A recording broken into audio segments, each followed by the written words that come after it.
It's time for Cutting Edge Consciousness with Freeman Michaels and Barnett Bain. Thought-provoking discussions and bold ideas from the edge of possibility.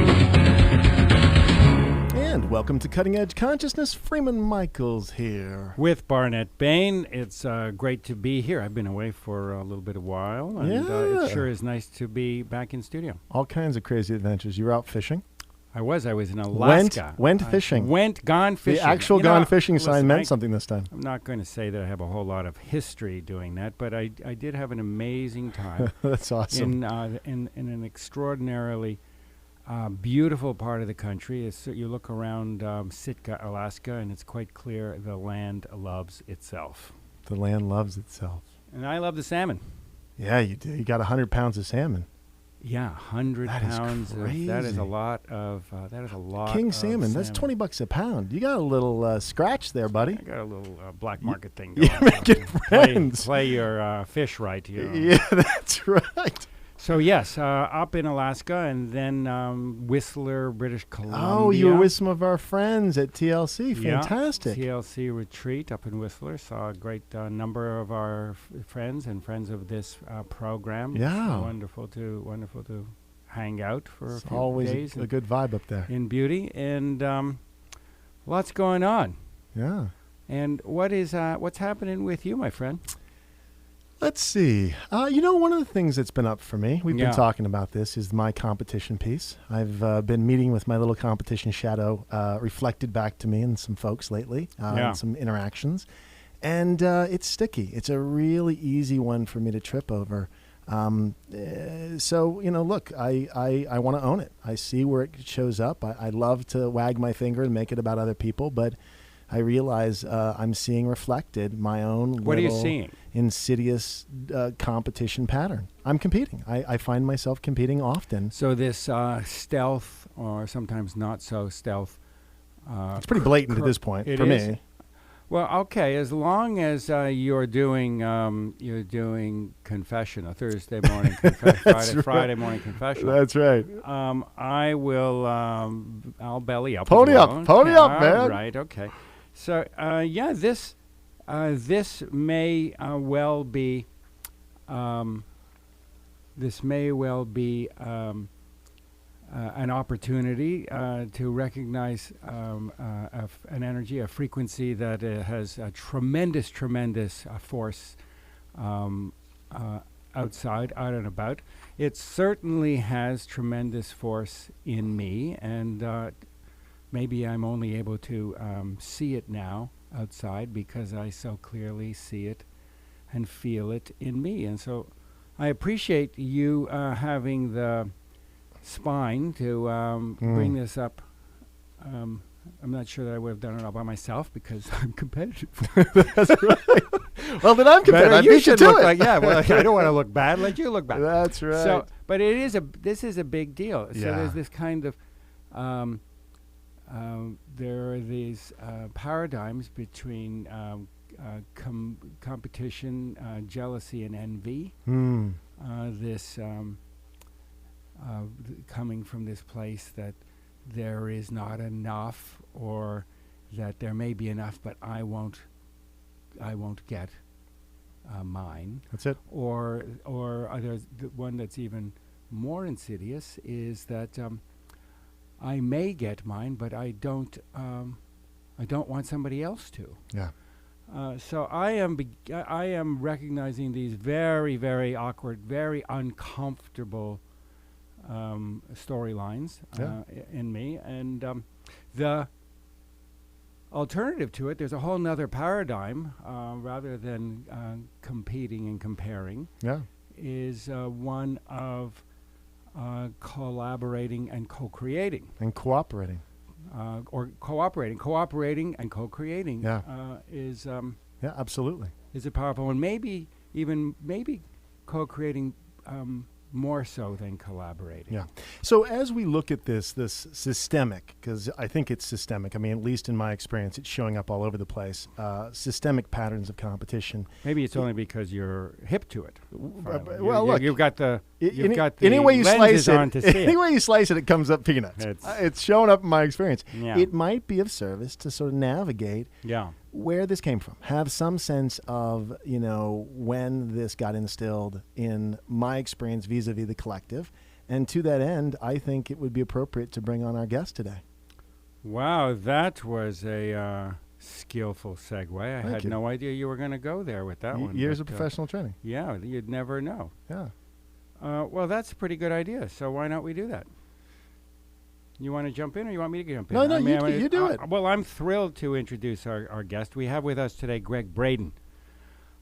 Gregg is internationally renowned as an explorer, a pioneer in bridging science and spirituality. His New York Times best-selling books include The Isaiah Effect, The God Code, The Divine Matrix, Deep Truth, and others. I know he will be speaking with us about his latest work. We are very, very pleased to have you join us here on Cutting Edge Consciousness. Welcome, Gregg. Well, I am thrilled to be here with you. Thank you, Freeman and Barnett, for having me on the program. And I'm realizing I think this is the first time I've been on your program, and I'm not sure how that happened, and I'm just really happy to be here now. Well, we're happy to have you. We are bewildered and perplexed. How did you get here? How that... Well, here's my little secret answer. We've been having a conversation and owning these little competitive aspects that seem to, as Barnett was alluding to, leak out in our own experience, seeing it reflected back in the collective. So we couldn't have you on, so Gregg, until we worked that out. or at least got deep into the muck of it, and then you showed up to shed some light on it. So let's talk a little bit about this, because I know... It was a beautiful segue. Now, I have to ask, are you both in the same room, in the same studio? We are. We're both in the same studio at KKZZ-AM in Southern California, in Ventura, California. Well, you do a masterful job of finding a way in to what for many people is a very complex conversation, because everyone's experience is a little different. It's sometimes a challenge to have a conversation about something everybody experiences in a different way. So you did a beautiful job. I'm going to follow your lead, and let's see where we can go with this today. Well, we appreciate it. Thank you very much for that. There is a certain cultural, personal and cultural conditioning in forming of the energies and frequencies that contribute to the story making that structures our life experience. And we know that you have written and spoken extensively on what we like to call in this show our love affair with the straight line. So why don't you unpack on how we got where we are from our 14 billion year kickoff? Oh, we're going to start with the easy questions first. Why not? Why not? Something loose and light. Come on. By the way, Gregg, do it in 30 seconds. That's right. No, the most recent book you mentioned in my introduction is entitled Deep Truth. Deep Truth it actually is derived from a conversation that Albert Einstein and Niels Bohr were having in the 20th century, the mid-1940s, when they were living a time when new discoveries were overturning their deepest held and most cherished beliefs about us, our relationship to the world, and how things work. And it was at that time that Niels Bohr made just the most profound statement. He said it is the hallmark of any deep truth that its negation is also a deep truth. So when new discoveries overturn what we once held to be the deepest truths of our existence, then the new discoveries themselves become the new deep truths. And as I neared the completion of writing this book, I had no title until I found that quote, and I said that has to be the title for this book, because I am sharing new peer-reviewed, science-based discoveries that change the way we think of ourselves, our relationship to the world, our relationship to the past, our relationship to the body, how we solve our problems. All of that is based upon a worldview largely offered to us through the scientific community over the last 100, 150 years, either on a subconscious or in some cases it is a very conscious level. The world that we are living in right now is a reflection of a world based upon those views. And the new discoveries are now telling us where many of those scientific assumptions are either incomplete, in some cases they're flat out wrong, and the new discoveries now, I feel very passionately that the new discoveries must be incorporated into the lens through which we see ourselves in our relationship to the world as we solve the greatest crises of 5,000 years of human history. And those crises touch every one of us in our personal and daily lives. And I'd like to add to this, because the new discoveries represent a new offer. It isn't just a blowing up of the old paradigm. While I respect that, there's an offer, there's a generosity in what's been discovered. A portal into the possible, you're saying. Mm-hmm. Mm-hmm. I think it is. And when for many people, there's a disconnect. They say, the ideas of science, that's over there, and I'm living here, in my world with my friends, my family, my job, my life. But I think anyone listening to this program today knows that something's up in the world. This is not a business as usual, no ordinary time. In the history of our world, and the best minds of our time now are openly telling us, never has a single generation in such a short period of time been asked to solve so many problems of such magnitude in such a short period of time. Things like the impending collapse of the global economic system. That affects every one of us every day. Whether or not this big war that's brewing in the Middle East actually comes to fruition, if it does, we will all be affected in everywhere from our pocketbooks to the way we live our lives day in and day out, to the way our nations are working together. Well, you're talking about you're referring to a disconnect that people have because of the scale and the magnitude of these disruptive forces. And what I hear you saying is that there is a resolution to these. There is what occurs as a paradoxical relationship between science and spirituality, between techne and psyche. But this paradoxical tension can be lifted to some sort of resolution. Am I correct in Absolutely. New science-based discoveries. This is what's important. They're not my opinions or someone else's. These are peer-reviewed facts that tell us in truth. And I think the honesty and the truthfulness of these discoveries, we owe it to ourselves to embrace these and incorporate them into our lives and maybe shift the lens through which we see ourselves in our relationship to the world. And this brings us right back to the very beginning of this conversation, the way that we have been led to think of ourselves in a world of scarcity, a world of lack, a world where there's one pie, everybody's got to fight for their slice, is largely based upon ideas that were developed in the late 1800s, early 1900s, through the work of people like Charles Darwin. And in Darwin's own words, I'm going to share his language from his 1859 release. It was called The Origin of Species by Means of Natural Selection. Darwin said that nature is based upon a model that he called survival of the strongest. It was later interpreted as survival of the fittest.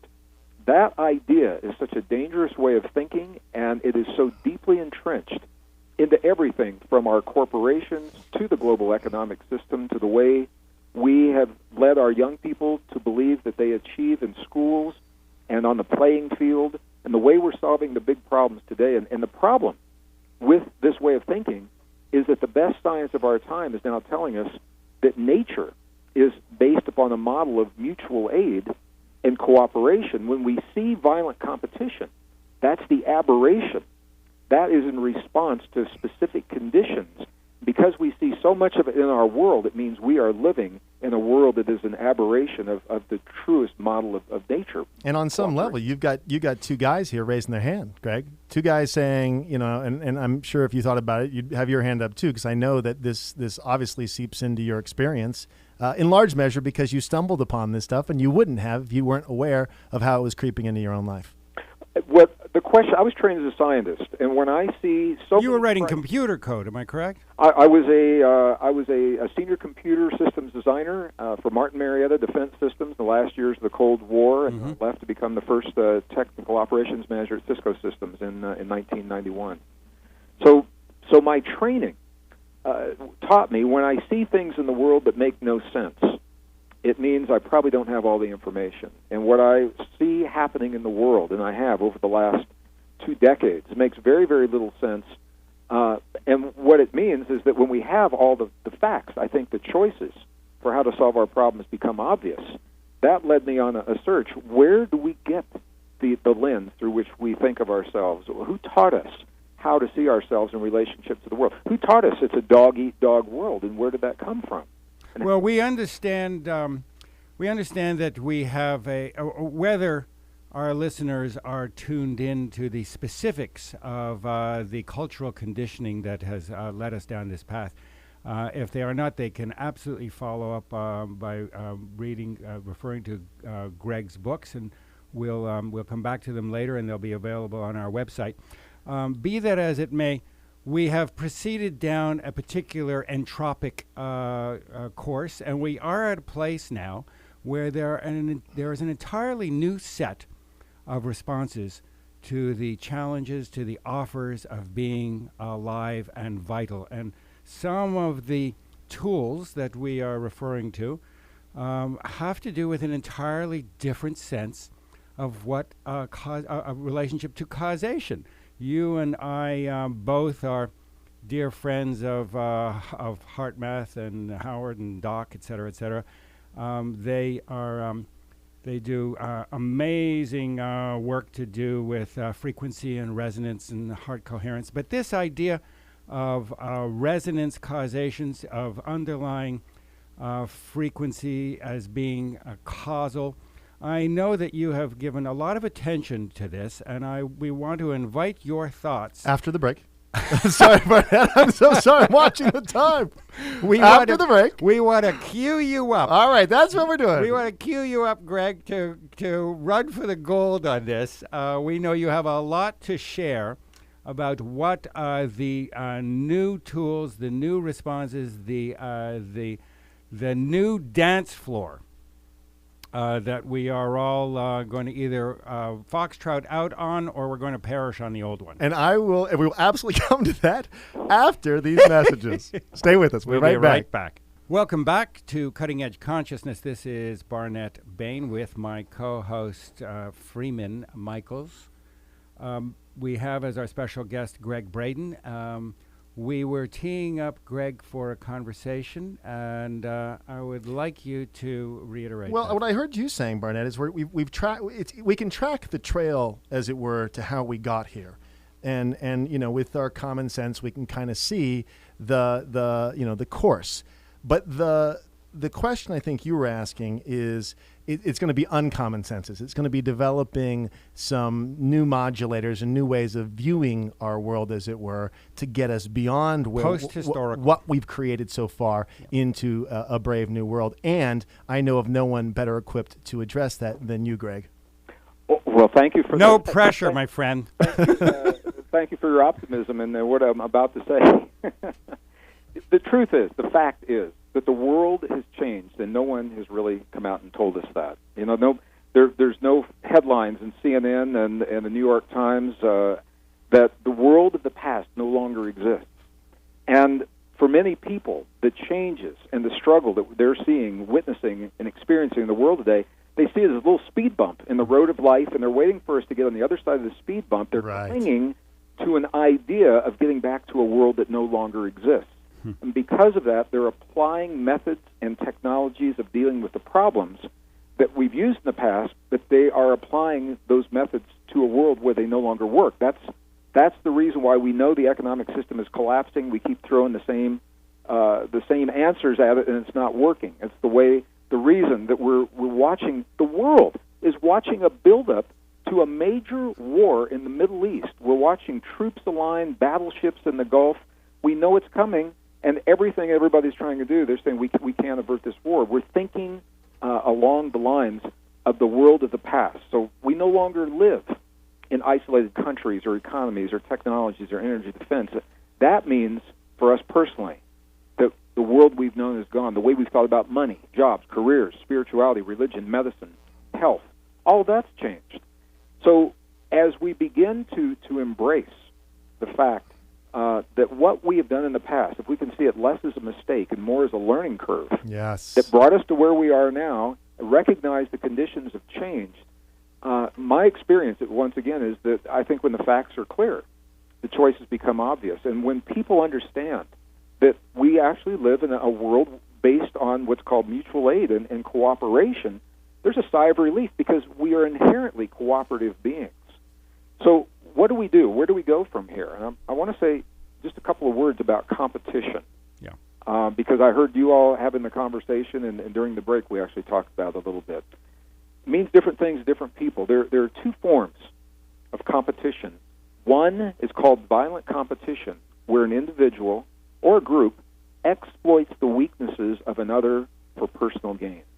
That's one form of competition. There's another form of competition where an individual or a group excels in their given skills or their given craft because they develop them to the greatest degree possible, and by doing that, they make all the other ways of doing things obsolete. The Olympian ideal. Yeah, absolutely. So they didn't exploit the weakness of another, they simply developed their own skills. Mm-hmm. The reason I'm saying that, scientific studies, 400 studies, ask the same question: what is the optimum amount of competition in any environment? And the answer was zero. That always in the workplace, in the office, on the playing field, in the family, competition, violent competition, always hurts the individual and the group. That cooperation and mutual aid are the rules that nature is based upon. So when we begin to take these ideas, now a lot of the terminology sounds very complex. I think it's actually very simple. Are we going to use competition or cooperation to solve our problems? What we're really asking is, are we going to use love or fear? That's what it comes down to. And knowing that, there is a question, subconsciously, that we have all been led to ask, based in the false assumptions of the world of the past. And that question is simply this: what can I get from the world that's out there right now? What can I get from the world that exists?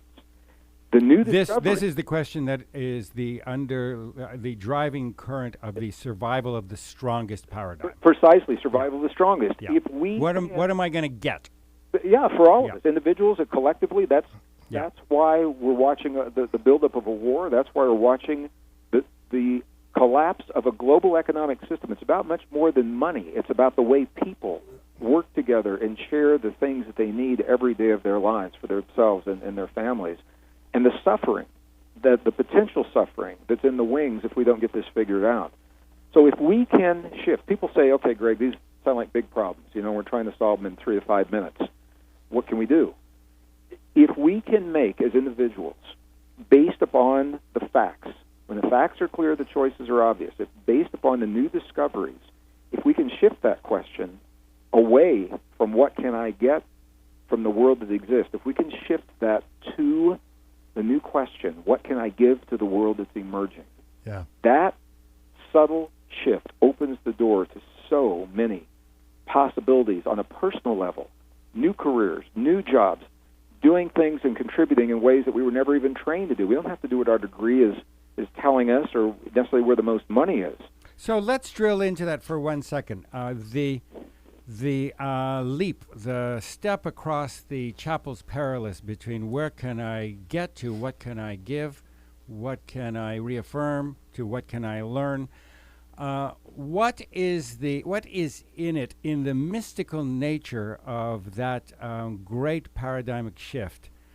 How is that an expression of? Is it physics? Is it again threading back to? I mentioned that we have heart math relationships in common. Those Doc would say that is a expression in form of an underlying function of heart coherence frequency.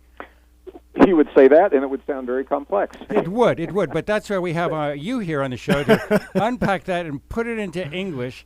What I'm getting at it is that below the shift itself that you're referring to is an expression of a fundamentally different set of tools.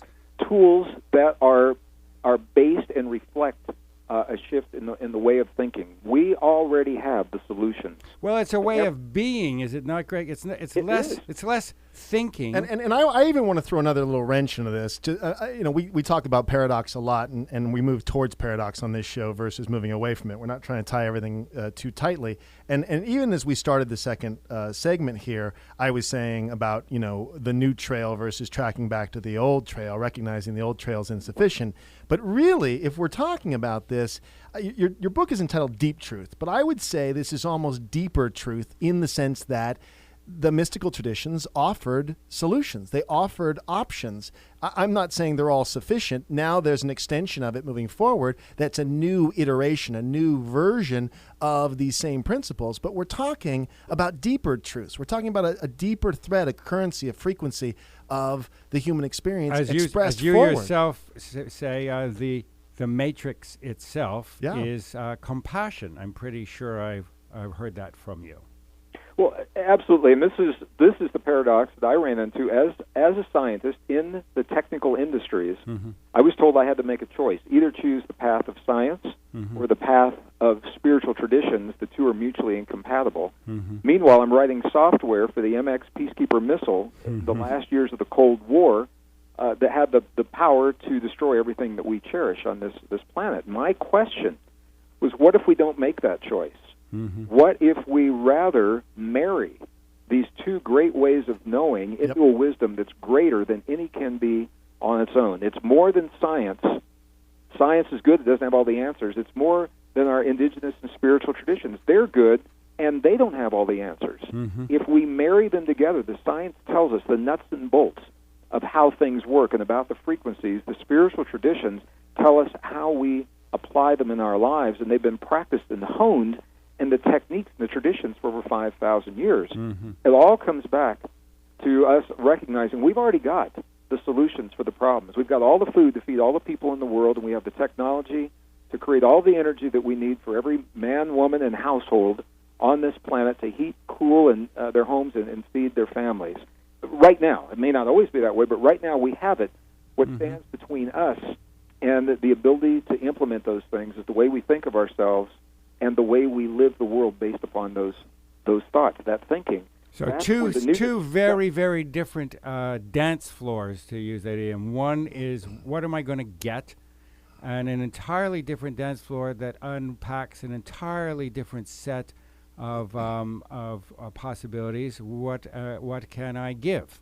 And the new science is suggesting that our fundamental nature isn't this survival of the strongest. So that's the paradigm shift. It's a recognition. Our friend Lynn McTaggart was on talking about the bond, and that's the same principle, that our fundamental nature is not to compete. The belief that's a zero-sum game is a conditioned belief structure. It's not inherent. And in fact, as we move towards a deeper truth, that's the recognition that's going to get us there. So, Greg, question for you. But this is where the rubber meets the road. If we're ever going to apply all of what we claim to believe in our hearts and these deep spiritual truths that we claim to have unveiled and revealed over these last 40, 50, 60 years, now's a really good time to do it. Now is a really good time to hello. do it. Hello. So there is nothing new under the sun. So saith Solomon in Ecclesiastes. True, Greg, or false? Nothing new under the sun? Yeah. You save the big questions for the very That's right. The softballs. Well, that's why I know we're going to get you back. That's right. I think what we're finding is that we're on a vast learning curve. Yes, the we are. world that we live in now was never meant as the destination. It was meant as the bridge to get to a more sustainable way of living.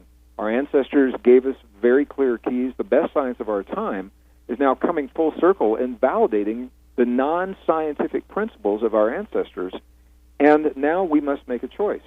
We know about the crises.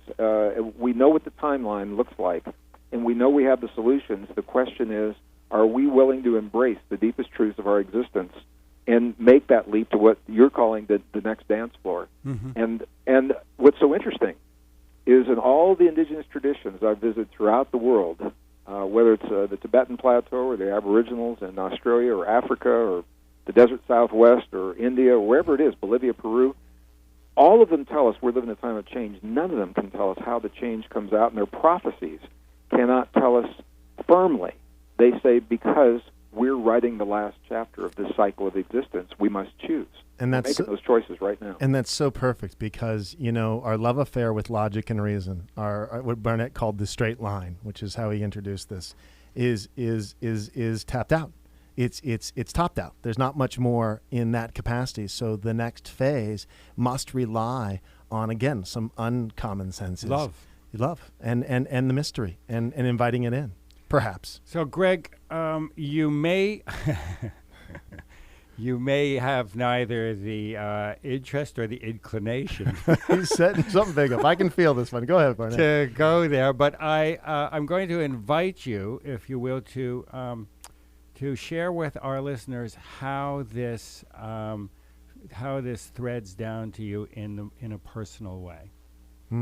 That's very easy for me to do. I could never share things with others that I haven't found to be true in my own life. Mm-hmm. And the principles that we're talking about now, I do my very best to live and incorporate them in everything I do, from my relationship with my wife and my family to my friends, our business relationships. And you all are businessmen as well. You know that there are a lot of different ways of doing business out there, and it's about being clear with people and saying, business is important, but this is more. It's about more than just the business. And it comes back every moment of every day. I wake up and I ask myself the question I just shared with our audience: what can I give to the world that's emerging? What could I possibly offer in a meaningful and truthful way that would aid in this emerging paradigm? And based upon that, that's the yardstick by which I gauge every choice, every decision, every time I say yes or no to a project or an interview. There's a lot of good ones out there, but they may not all help me to contribute in that way. So it's by living in our lives, in our world, what we claim is true in our hearts. What of your considerable gifts and talents, what would you consider to be the emerging edge that you are both discovering and giving? Are you asking for myself as an individual? Yes.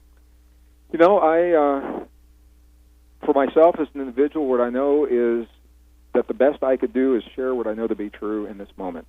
Mm-hmm. And I know that on the relative scale of things, I'm speaking to very few people on a planet of over 7 billion. I know that. And I also know if I go away tomorrow, it's not going to make it or break it in terms of the world.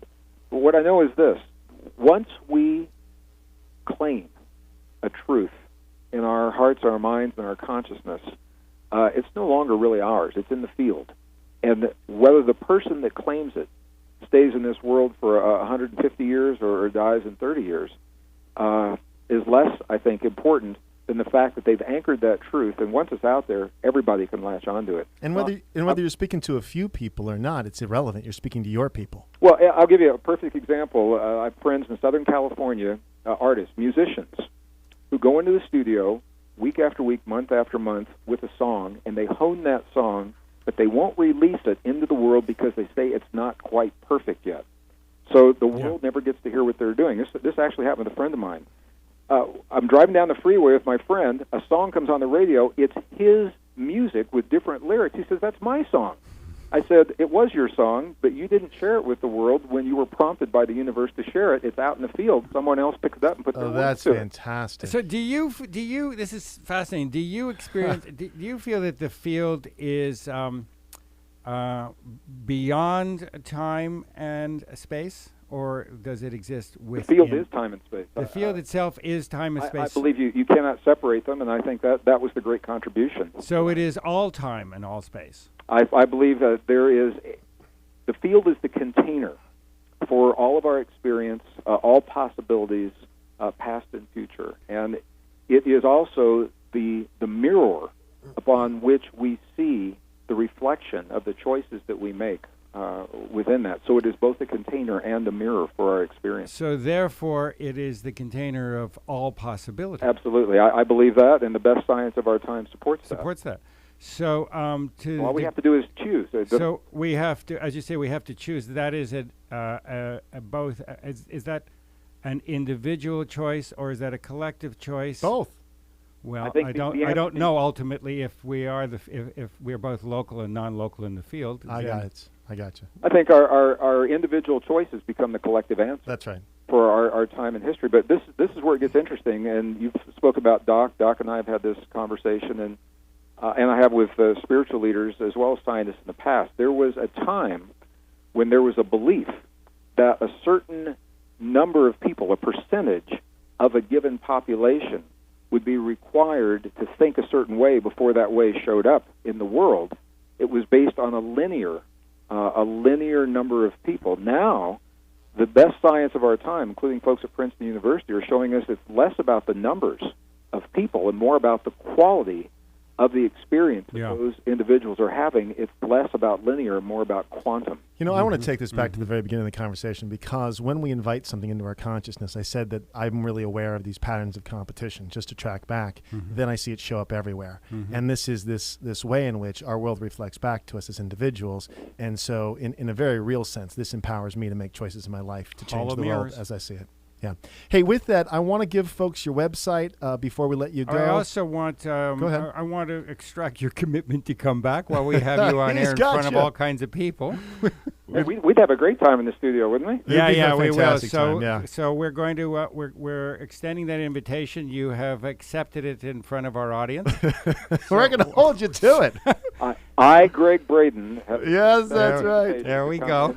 Into the studio of Barnett Bain and Freeman Michaels at a future date to be determined. We're loving it. Between now and then, though, we want to send folks to your website. Where are we sending them, Greg? Website, www.greggbraden.com, GreggBraden.com.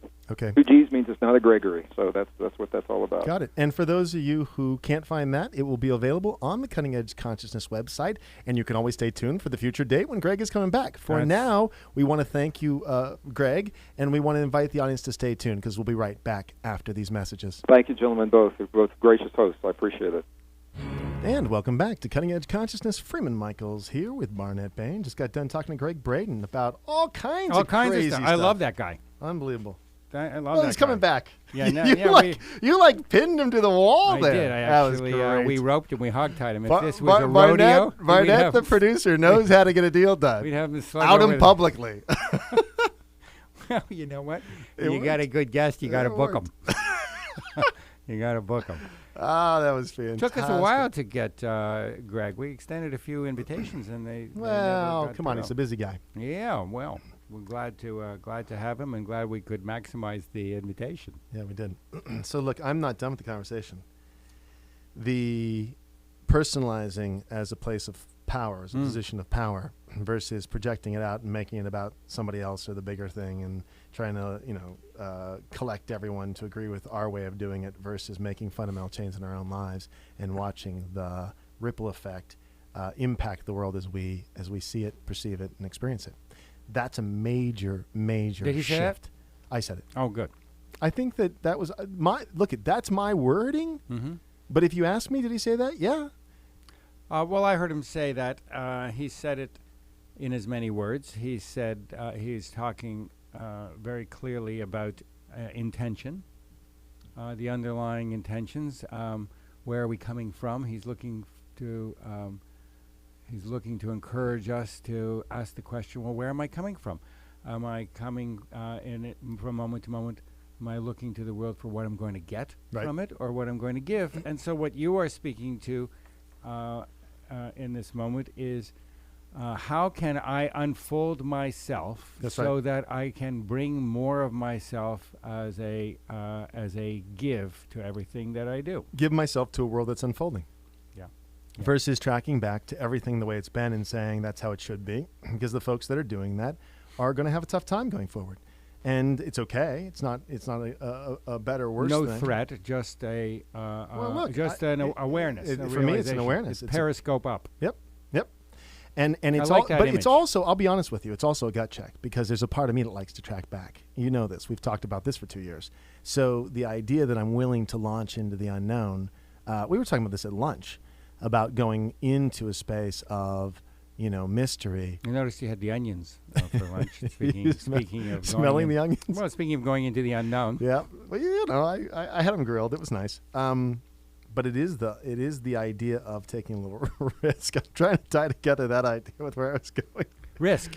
It Risk. ties in completely. Well, and risking what we've known in favor of the unknown. So instead of, as you put it earlier, reaffirming what we know, it's about learning what we don't know. It's about moving towards a level of vulnerability and openness, exploring possibilities beyond the construct, beyond, at least in terms of competition. I see the pattern as less and less effective, and the alternative, which is generous, is the offer for me to learn to collaborate and cooperate and co-create.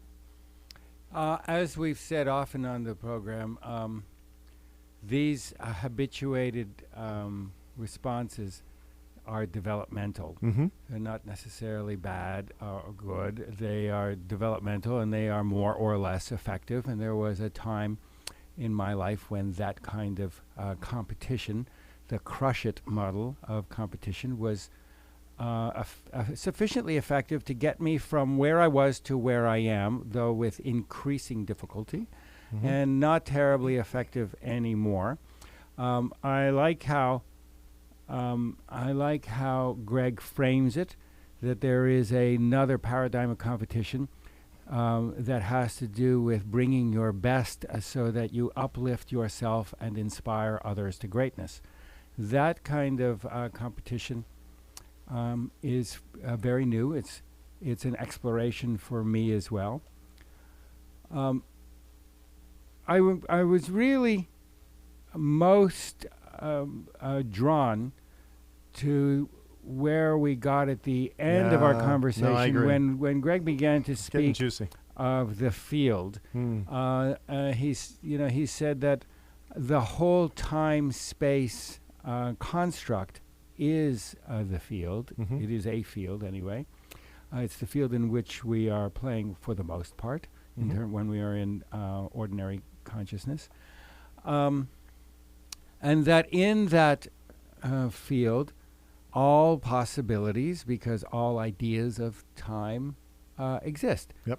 So the storyline, the narrative that we are headed down into an abyss, or we're headed into one catastrophe or another, that exists only to the degree that we are wedded to the wedded to those particular outcomes, wedded to those particular responses. As long as we meet life from the same kind of responses that generated those stories, then we can fairly accurately predict where that's going to go. But we are free to shift that at any moment. We can entirely shift that. It's by no means a foregone conclusion. And the last thing I want to add to it is per every individual on the planet. Yeah, can I say something about this? Because one of the things that we've brought up before is that oftentimes a reaction in either way, either a complacency or a overreaction, that it's bad and we've got to get everyone on board and it's a catastrophe. Either one of those is not helpful. So we've talked before. You are creating energetically. You are selecting into the field your worst nightmare. Yep.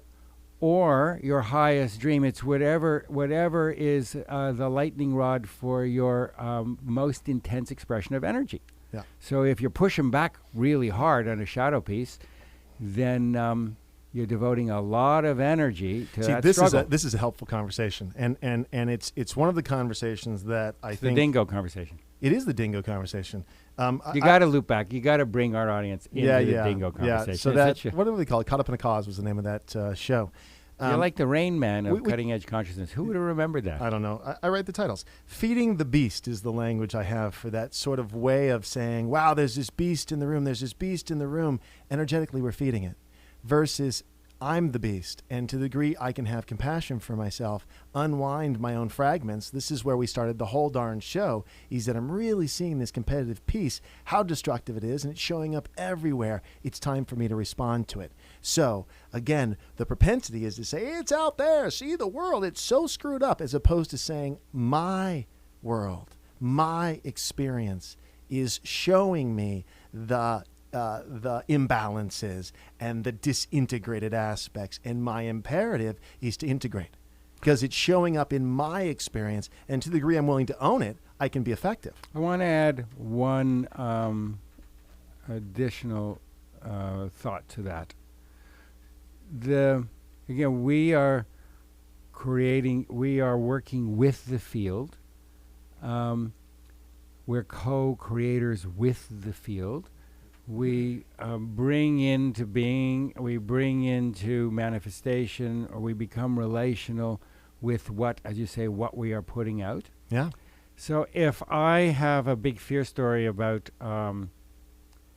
if I want to be healthy and I want to feel good in my body and I want to have longevity and I want to have vitality, there's a certain energy there. Yep. If I am afraid, Yep. if I want that because I am afraid of sickness, I'm afraid of being infirm, I'm afraid of being impaired, if I put that energy in and it's 6 out of 10, 7 out of 10, and I desire to be healthy simply because of the fun of it, the opportunity to explore, to be hale and hearty, that is 5 out of 10. What energy am I likely to engage in the field? Yeah, you're tipping towards struggle. You're going to find yourself in a whole lot more struggle with health than you would have if you knew what you were trying to promote. So there is a balance between understanding the challenges that we all face personally and systemically in the world. I got a bunch of emails recently about the Monsanto Corporation, the evil Monsanto Corporation, and GMOs, and I thought, well, who knows? I don't know. Maybe GMOs are part of the solution. Maybe they're actually good. What if they were part of the brave new world? I don't know. You're going to get a whole lot more emails get now, a lot. Barnett. I don't you know just that drew fire. I don't know that they are. I'm not. I want to just finish. Go ahead. I don't know that they are, and I don't know that they're not. And my head is not in the sand, but I am willing to hold a space of compassion and understanding for myself, for the system.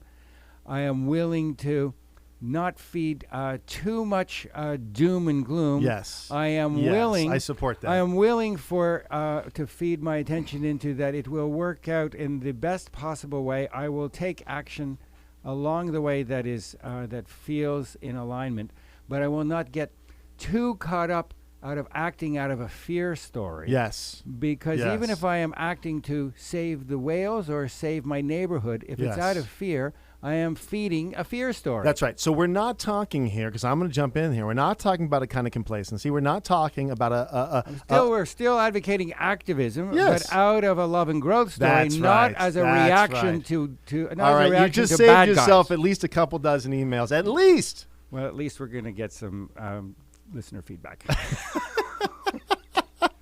Well, wait a minute. I think that it's a really great point, because even though you stepped on the landmine, it is really landmined. I put the D. The mind. Whoopsie daisy. That's good. That was a good slip. It's very nice. Thank It'll you. end up Here's a being the professional title of a podcast. It will be landmine. That's exactly right. It brings up a really good point of the integrity conversation, where integrity means integrated, where I'm able to respond constructively versus feeding the beast, versus running down the path. Where am I coming from? That's right. If I am coming from fear, That's right. Underneath the candy coating of all the good things that I am doing, if it is motivated by a desire to control, then I am feeding control. You bet. And what will be mirrored back are all kinds of forms of control. The function of it, I may be estranged from. I have to develop the X-ray vision so I can read into the function. What's the deeper truth? What's the deeper truth, Barnett? If my desire is that GMOs or Monsanto, that if my desire is that for all to be for people to live happy lives that are fulfilled, that are healthy, that there are increasing opportunities to gain more and more ability to respond and more freedom, if that is what I am feeding, and one corporation or another is inconsistent with that, as long as I'm feeding that, that will fall away. Well, if that's I go why to war with it, that's I right. am only feeding war. That's right, and that's why we had Zena on talking about fair trade and how she's doing her business from a place of heart and from a place of consistency with her values. And I don't remember what I had for breakfast. You remember we had Zena on. That's fantastic. Yeah. And we have to shut up now. It's over? Sorry, We're through? buddy. We're finished? We got to shut up. All right, listen, I want to thank you all for tuning in. I want to invite you to keep coming back. I want you to invite them to come to our Barnett website wants you to as well. like us. Oh, and come to our website. Yeah, cuttingedgeconsciousness.com. Maybe you Like could us like on our Facebook. website. Keep coming back. Thanks for listening.